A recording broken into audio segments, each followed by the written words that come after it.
He said, I want you to imagine that you're standing on the edge of the cliff.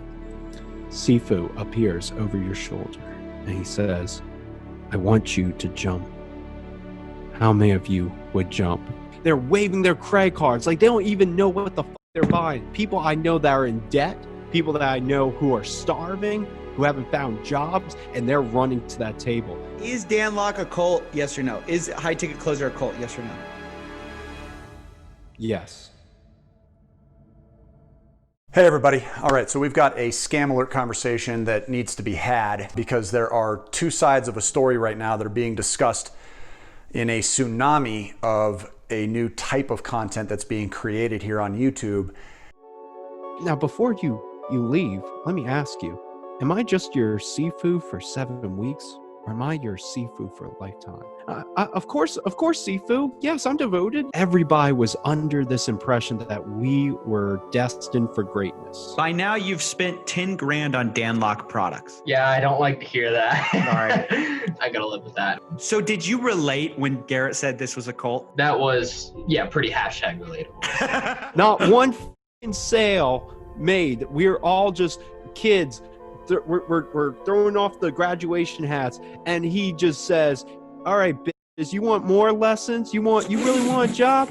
Open that wallet, give me that $2,000. You already gave me $3,000, give me more. Shame on me. I had fights with my family members. They were telling me, dude, this sounds like some cult. Without having both sides of this conversation, you are going to end up hurt one way or another. So let's go ahead and discuss both sides of this so that you guys can best prepare yourselves. That's coming up next on today's video.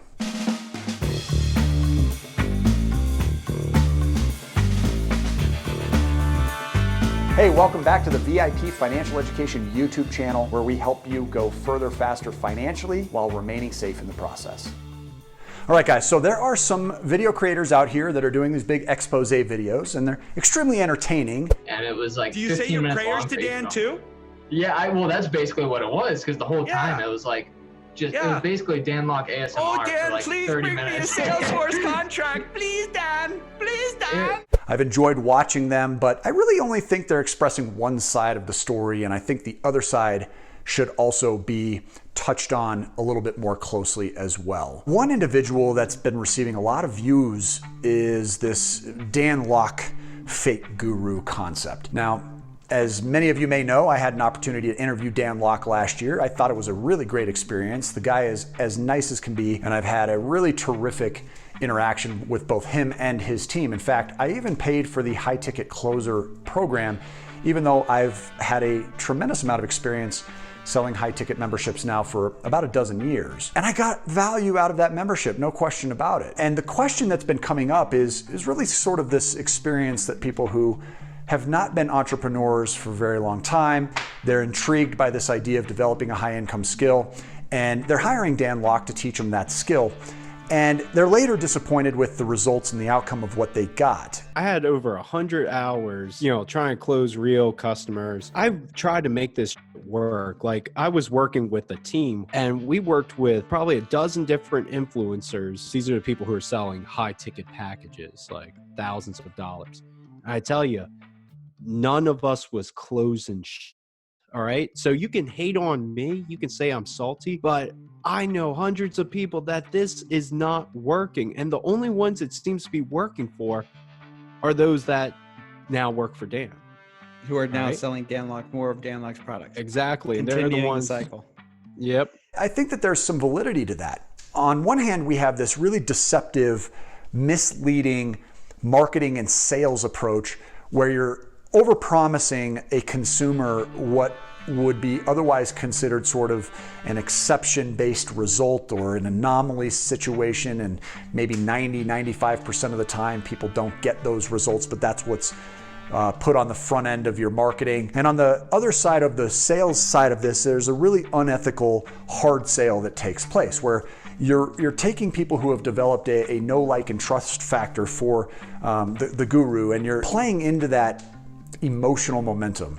Somebody becomes enamored with this idea of success and lifestyle. Here in my garage, just bought this new Lamborghini here.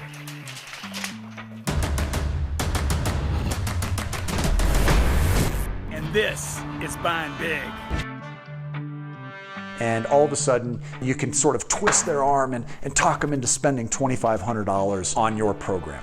Well, welcome to my penthouse. I think that lacks integrity, but it's also been exactly the same way it's always been. I mean, I've been an entrepreneur now for 20 years, longer than that even, since when I was 8 years old. It wasn't until I was a young adult that I started to attend workshops and pay for things. And that hard sale existed on stages every time I attended an event. Still does. And then when technology advanced and webinars became a thing, that hard sale existed there as well. And still does. And then when technology advanced and social media became a thing, I wouldn't expect the process of hard sales and manipulating somebody into whipping out a credit card even when they financially aren't equipped in order to pay for something. I wouldn't expect that to go away. Now, I do believe that people are becoming more awakened to this style of salesmanship. It's not nearly as enticing, and for that reason, and because of a lot of the consumer advocates that are out here, people are kind of, cautiously protecting themselves, and that is great. And I want to encourage more of that through this video. I'm going to give you some steps on what you can do before making an investment.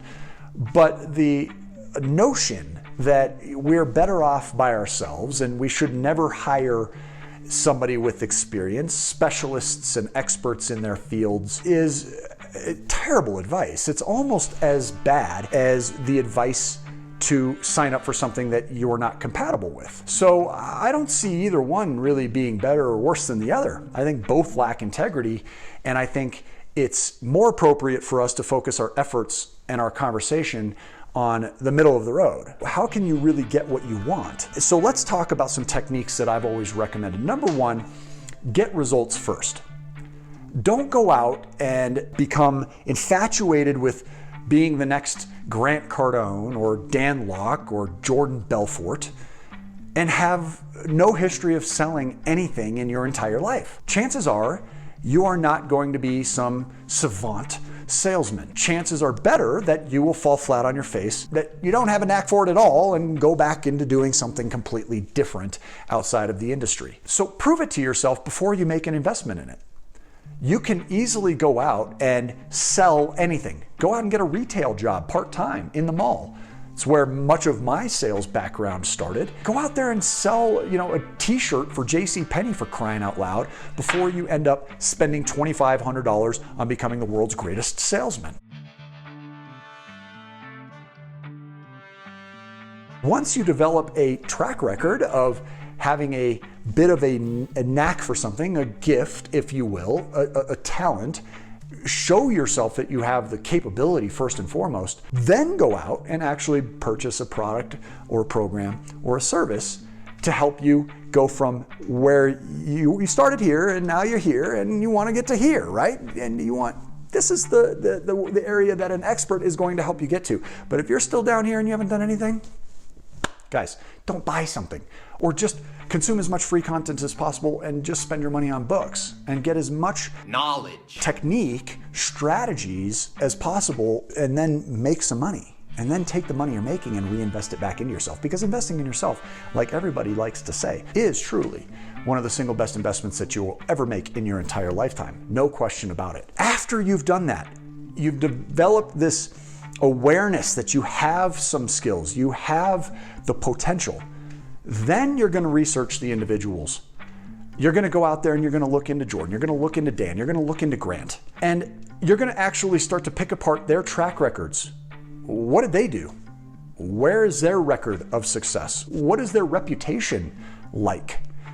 And you're going to take a lot of it with a grain of salt. If you have somebody that has 1.5 million subscribers on YouTube alone, creating tens of millions of views on free information, and the traffic that comes from that is overwhelmingly enormous. It's not just big, it's huge.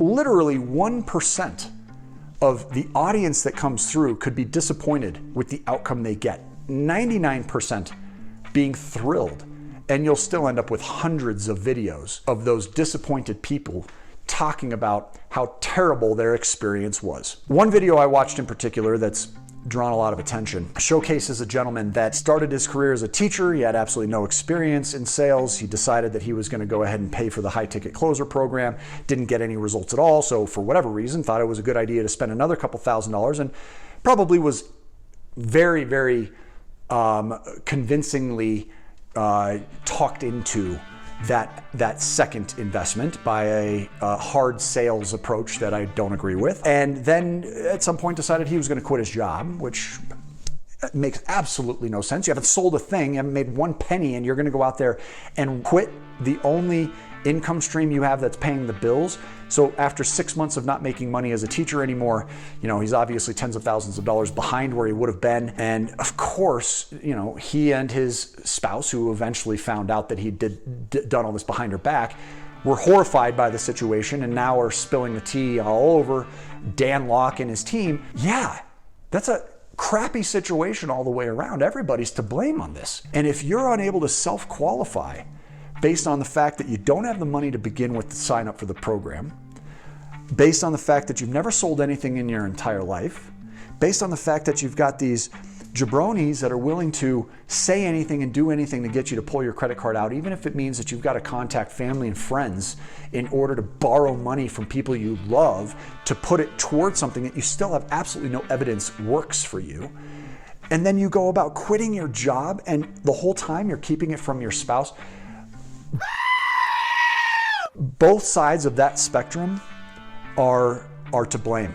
This is an embarrassment for both sides, for the consumer and for the industry. So do your due diligence.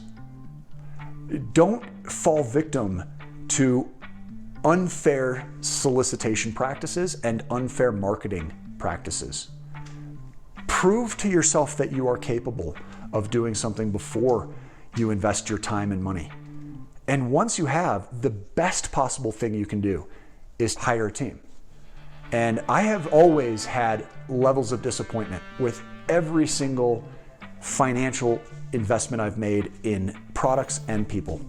And yet I always take away something worth substantially more than the cost of the investment from a financial and time perspective.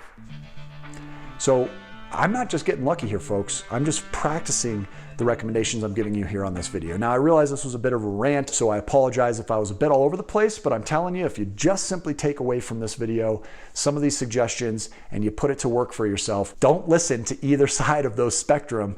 Think in the middle and go further, faster financially, folks. Go ahead and drop a like on this video. Get your free coaching session now. I am going to give you that time of mine for free. It will be zero solicitation. I don't even have one salesperson that even works for me, never have. And I am happy to get you pointed in the right direction and not ask anything in return. In order to reserve that, you got to have at least $500 per month in positive cash flow before my specialties are going to be worth your time. You can reserve that at freecoachingcalendar.com. We'll see you on the next video, guys. Take care.